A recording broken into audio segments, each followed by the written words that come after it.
Hey everyone, Ross McCorkle here with another episode of the Depot 180. The Pittsburgh Steelers lost in borderline blowout fashion to the Philadelphia Eagles on the road. That makes 11 straight losses while playing in Philadelphia to extend the dubious streak. The Steelers were thoroughly outplayed on both sides of the ball pretty much for the entire game, but managed to be within one score entering the fourth quarter.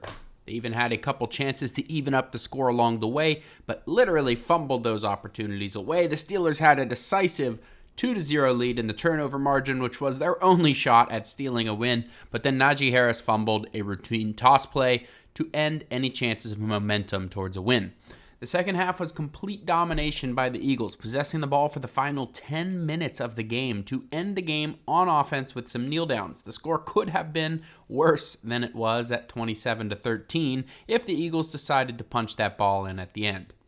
The Steelers' chances at the AFC's 1 seed are basically over, but they still have a chance at winning the AFC North and even getting as high as the 2 seed if enough things break their way.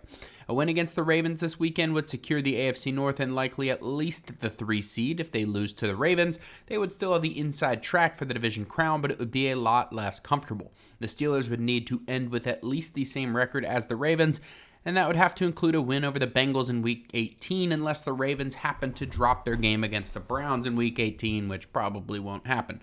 TJ Watt was injured in the game as well as cornerback Dante Jackson and quarterback Justin Fields. Watt's injury looked worrisome at first, but it was just a mild low ankle issue. Mike Tomlin said he is optimistic about Watt's chances of playing. The initial practice report on Tuesday paints a bleak picture, but it was estimated based on a walkthrough. For what it's worth, Justin Fields, George Pickens, Deshaun Elliott, Dante Jackson, and TJ Watt were all listed as non-participants, with Larry Ogunjobi limited. Pickens was doing some work on the side today in practice. We will see if that progresses to more participation on Wednesday. There is an outside chance that he could play, but various Steelers insiders seem to think he likely will miss. We will see. The offense looked very poor without him for a second straight week. Pickens makes the whole thing work, apparently, so the sooner he can return, the better. But they definitely can't put his playoff availability in question by doing so. The Steelers have won 8 of the last 9 games against the Ravens. This would be a great time for that history to continue to lock up a home playoff game. Let me know how you enjoyed the video on Twitter at Ross_McCorkle, and as always, visit SteelersDepot.com for your latest and greatest Steelers breaking news and analysis.